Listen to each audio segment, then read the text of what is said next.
Salut, c'est Alex. Aujourd'hui, j'aimerais bien t'expliquer comment améliorer son anglais et aussi pourquoi améliorer son anglais. Si aujourd'hui tu ne parles pas anglais, ça va poser problématique déjà maintenant et aussi pour le futur si tu veux te développer en tant que personne ou aussi développer ton business. Donc, je vais t'expliquer un petit peu mon parcours avec l'anglais et puis je vais t'expliquer mes meilleurs conseils pour pouvoir améliorer et apprendre l'anglais. Donc moi, ce que j'ai fait, c'est que j'ai commencé à apprendre l'anglais à l'école, donc pendant mes études scolaires normales. Et puis, j'avais un niveau plus ou moins normal, mais ce qui m'a permis vraiment d'améliorer mon anglais et de parler anglais, ça va être de le pratiquer au quotidien à travers différents aspects. Et c'est ça en fait qui va vraiment te faire progresser. Il y a beaucoup de personnes qui se disent voilà, apprendre quelque chose, ça se fait en un coup, et puis une fois qu'on l'a appris, c'est terminé, on passe à autre chose. C'est pas comme ça que ça marche. En fait, plus tu vas apprendre sur un domaine en particulier, plus tu vas te rendre compte que tu connais pas grand chose et que tu dois apprendre encore plus. Donc en général, dans la vie, il faut continuer à apprendre quotidiennement, essayer d'être meilleur un petit peu chaque jour et de s'améliorer dans toutes les thématiques qui nous intéressent. Donc pour apprendre l'anglais, tout simplement, si aujourd'hui tu n'as aucune connaissance en anglais, tu vas devoir tout simplement apprendre les bases. Donc ça peut être peut-être quelques cours particuliers ou peut-être quelques méthodes qui te permettent de débuter en anglais, d'apprendre vraiment les bases de la grammaire, un petit peu de vocabulaire. Ça, c'est vraiment les bases, donc qui ressemblent un petit peu aux cours que tu as dû avoir à l'école. Ensuite, une fois que tu as ça, il va falloir que tu trouves des manières assez simples pour toi de pratiquer l'anglais et qui ne sont pas trop contraignantes. Parce que le problème quand on veut apprendre quelque chose, c'est qu'on se dit voilà, on doit mettre de l'effort, on doit faire quelque chose et en général, on a un petit peu la flemme, on procrastine, on se dit voilà, je vais faire ça demain, j'apprendrai un peu plus tard, etc. Au final, ce qui se passe, c'est qu'on reporte toujours et qu'on n'apprend jamais. Donc, il faut trouver des manières qui sont plaisantes et qui en même temps te permettent d'apprendre. Moi, ce que j'ai fait, ce qui m'a vraiment fait progresser, c'est de trouver en fait sur YouTube des vidéos en rapport avec mes passions qui m'ont permis de vraiment essayer de comprendre les informations qui m'étaient données en anglais parce que ça me plaisait de regarder ces vidéos et en même temps, au fur et à mesure, je me suis habitué à l'anglais et j'ai écouté énormément d'anglais à travers ces différents canaux-là. C'est aussi un petit peu le même principe avec les séries. Voilà, si tu regardes des séries, tu peux très bien essayer de les regarder en anglais, même si au début, c'est un petit peu plus contraignant. Au final, ça vaut quand même l'effort parce que ça va vraiment améliorer ton anglais et surtout ton vocabulaire. Donc aussi, il y a des petits réflexes à prendre en place. Si tu entends un nouveau mot, tu essaies de voir la traduction et c'est comme ça qu'on se construit un vocabulaire de plus en plus riche et de plus en plus poussé.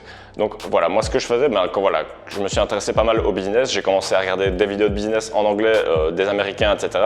Et ce qui est intéressant, c'est que si tu t'intéresses à une thématique en particulier et que tu vas voir ce qui se fait à l'étranger et notamment aux États-Unis, c'est que tu auras un point de vue, une perspective totalement différente de l'avis, de l'opinion, de la sphère francophone en fait. Parce qu'il faut savoir que dans pas mal de domaines, les Américains sont un petit peu en avance sur les francophones et du coup, tu vas pouvoir avoir un petit peu accès à des informations exclusives si tu t'intéresses à ce qui se fait sur le marché US. Et donc ça peut être une bonne motivation qui va un petit peu te pousser à regarder des choses en anglais parce que les séries, elles sont dispo en français, elles sont dispo en anglais. Donc au final, c'est quand même encore un léger effort. Moi, je me souviens quand j'ai commencé à apprendre la musique sur ordinateur par moi-même, je regardais des vidéos en anglais sur internet parce que en France, il n'y avait pas grand-chose et du coup, j'étais un petit peu obligé de me forcer à ce niveau-là et ça m'a permis de m'habituer petit à petit à l'anglais. Après aussi, il y a des applications, des sites internet qui te permettent de pratiquer un petit peu l'anglais au quotidien sous forme de jeu. Il y a un petit peu une sorte de gamification. Donc, il y en a une qui s'appelle Duolingo qui est vraiment pas mal. Moi, j'ai appris un petit peu l'espagnol dessus grâce à ce site internet. Voilà, tu as des petits tests, tu as des petites questions-réponses, tu as des petites choses. C'est pas trop compliqué, ça ne demande pas beaucoup de temps, mais si tu le fais au quotidien, ça peut vraiment augmenter ton vocabulaire et t'aider à progresser en anglais. Donc ça, c'est vraiment les bases pour commencer à appréhender l'anglais. Mais il va te manquer un point important, ça va être la pratique orale en temps réel avec des personnes qui parlent vraiment anglais. Parce que là, tu reçois juste de l'anglais, mais ça ne va pas vraiment sortir, tu ne vas pas créer et parler en anglais. Donc, première chose, apprendre les bases. Deuxième chose, pratiquer en écoutant l'anglais à travers différents canaux qui nous intéressent. C'est vraiment important d'essayer de trouver quelque chose qui nous plaît vraiment en fait. Une thématique, une passion, quelque chose qui nous plaît vraiment, où on peut trouver du contenu facilement en anglais, que ce soit des vidéos, que ce soit des podcasts, que ce soit des films, peu importe le support, que ce soit des livres. Moi, j'ai lu aussi énormément de livres de business en anglais. Comme on peut le voir là, il y en a déjà quelques-uns qui sont en anglais. Donc voilà, ça c'est la dernière chose. La dernière chose, ça va être de pratiquer en s'immergeant un petit peu en anglais, en essayant de parler en anglais avec des personnes qui parlent anglais de base. Ça peut être en partant en voyage. Donc un exemple simple, il y a quelques mois, je suis parti en Thaïlande pendant 2 mois. Bon, je parlais déjà anglais avant ce voyage, je parlais déjà très bien anglais, mais le simple fait d'être immergé dans un environnement où on ne parle pas le français, ça te fait un petit peu sortir de ta zone de confort et ça va te donner envie de parler anglais parce que tout simplement, tu n'auras pas le choix si tu veux communiquer avec l'extérieur et communiquer avec les personnes qui sont autour de toi. Et ça, le fait de te forcer et d'un petit peu d'être immergé pendant plusieurs semaines, pendant plusieurs mois, ça va vraiment booster ton niveau et tu auras vraiment une plus grande aisance à l'oral, tu auras vraiment une plus grande aisance à communiquer. En fait, tu vas avoir certains automatismes, tu vas plus devoir réfléchir pour faire certaines phrases, ça va devenir un petit peu plus automatique pour toi et ça sera beaucoup plus simple. Donc c'est pareil, si tu partais, je sais pas, il y a des personnes qui font 6 mois en Australie ou aux États-Unis ou tu peux même partir en Angleterre. Il y a plein de pays comme ça, Afrique du Sud, qui parlent anglais. Donc c'est à toi de trouver les pays qui sont intéressants à ce niveau-là. Voilà, par exemple ici, moi je suis à Malte. Bon, mon niveau d'anglais est déjà plutôt pas mal, mais c'est un simple exemple. Ça peut être même pour quelques semaines en fonction de tes disponibilités et de ta liberté actuellement, mais c'est toujours intéressant de faire ce genre de choses. Si tu ne peux pas voyager, la dernière alternative, ça va être d'essayer de nouer des relations avec des personnes qui parlent anglais.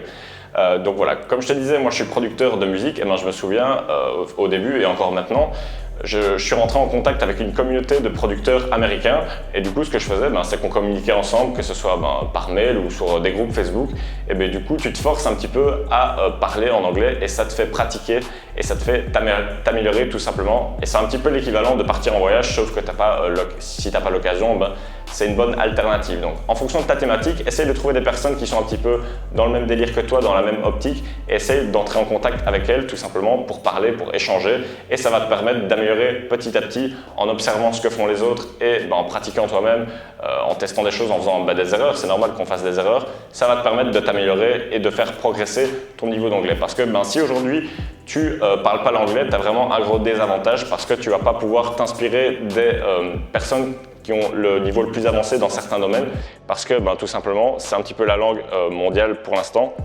Et dans la plupart des domaines que je te disais, ils sont plus avancés que les francophones. Donc c'est toujours intéressant de s'inspirer des personnes qui sont à un niveau plus avancé que ce qu'on est.